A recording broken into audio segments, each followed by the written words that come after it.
has to bless you so you can be service to the people.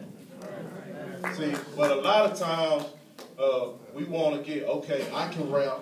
I met in this genre that we're in. You see people, they get right off the street and yeah, well, I used to rap in the world. Well, how long you been in church? Ah, man, I've been saved about 3 months. Ah, man, yeah, well, what church you go to? I really ain't attending the church right now, but I read the Bible at nighttime. Some things, God does everything in order. And the beautiful thing I like about this panel is the order was the same. If you listen to every individual up here, the order was the same. I had to sit down somewhere and learn some stuff first. Yeah, I think Wade and Eshawn, y'all can go. Just brief response. I'll be real quick. I think after you break down to the person, the biblical truth of sitting down before you go out and do your ministry. I think even on a practical level, because I think Sketch makes a good point. He says, "Well, I do this full time. What am I going to do for money?" Well, when you look at Psalm, I think it's Psalm 37:25. David says, "I've never seen the righteous forsaken or begging for bread." You know what I mean? So the reality of the situation is God is going to provide for you in some way, shape, form, or fashion. And it may not be the fun thing that you like doing, which is the music. He may put you in a situation, perhaps you have some talent where you could work in the studio, or you could, who knows? You might end up bagging groceries, or, you may be doing some type of service in the church. I know Stephen the Levite, from Landmode Recordings.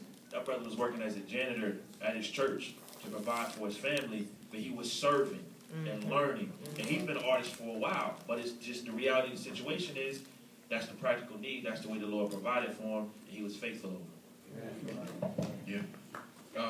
Just recently, probably was like a month ago, I think the Lord spoke to me and asked me a question through my prayer, my intimate time, when I was like, are you going to be a well or a fire hose? Are you going to come at these people and just shoot them with the water and spray them all over the place? Or are you going to be a well in which they could come and drink from? And really, that's what, when that question came in my spirit, I'm like, wow, that's what we got to consider. And I think a person that comes right out of rapping for the world, which is really aggressive, which is real, is centered around pride and ego, is void of humility, rapping the world. So you coming out of that, and now you know about Jesus, you know about the saving power of his blood, and you know about sin, you're aware of sin in all its many forms. You try to scream at people and jump down their throat, the fire hose. But for a person who, I look at it like death, burial, and resurrection. You die to the old you, you bury that thing, and God resurrection raises you up when he chooses to. For me, it was 8 months. For DMD, it was 7 years. It's all about when God wants to do it. But death, burial, and resurrection, you raised up and you're used when God wants to use you. But I think when he does it, you'll have a well of water in you in which people can come and drink from, as opposed to you spewing out things you don't even have no clue about and saying things that hurt people and destroy them in your attempt to save them and bring them to the kingdom. That's good. We have 3 more questions. Ask 2 of them, and Sketch will have the last one before we start having audience participation questions.